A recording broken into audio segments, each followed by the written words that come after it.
l'énergie cinétique. À cause de l'inertie ou de la paresse, cette boule de billard ne veut pas se déplacer. En fait, elle resterait bien là toute la journée à ne rien faire si une autre boule ne venait la frapper et l'envoyer dans le trou. La deuxième boule force la première à bouger.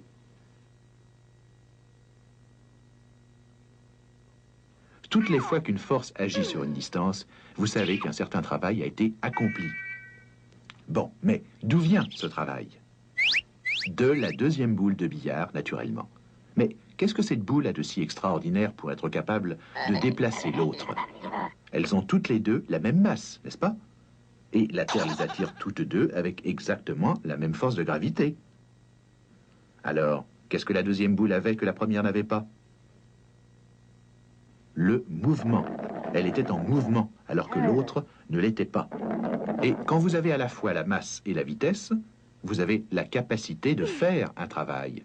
Vous pouvez utiliser votre mouvement pour imprimer un mouvement à d'autres choses. En un sens, nous dirons que vous avez du travail en réserve.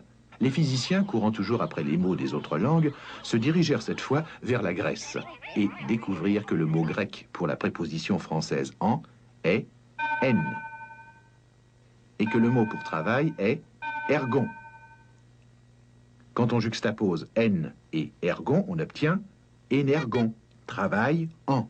En quoi? En réserve, ce qui nous donne le mot français énergie. Et les physiciens se mirent d'accord pour utiliser ce mot dans le sens de capacité de faire un travail. Donc, la boule de billard en mouvement a de l'énergie. Bien entendu, l'origine de cette énergie vient du joueur de billard, dont le bras avait du travail en réserve ou de l'énergie, grâce à son mouvement. Cette énergie a été transmise à la queue de billard quand le bras l'a actionné. À son tour, la queue a transmis l'énergie à la boule de billard en la déplaçant et en l'envoyant frapper l'autre boule, la forçant ainsi à aller dans le trou de la table de billard. À chaque stade, un nombre de joules de travail a été dépensé. Le bras actionnant la queue frappant la boule frappant l'autre boule.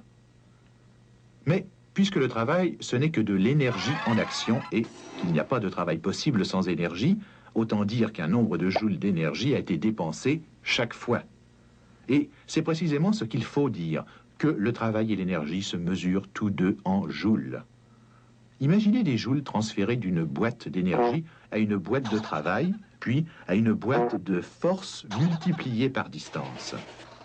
Des joules d'énergie sont dépensés non seulement par les joueurs de billard, mais par les joueurs de hockey et les joueurs de football, les menuisiers et les terrassiers. Et toute l'énergie dépensée dans ce travail n'existe que grâce au mouvement. C'est alors que les physiciens, afin de ne pas oublier cette découverte importante, retournèrent une fois encore à leur dictionnaire grec et qu'ils trouvèrent que le mot pour mouvement était kinéma, un mot que les producteurs de films ont aussi utilisé pour désigner les images en mouvement, c'est-à-dire le cinéma. Et les physiciens, eux, de leur côté, ont appelé l'énergie du mouvement énergie cinétique.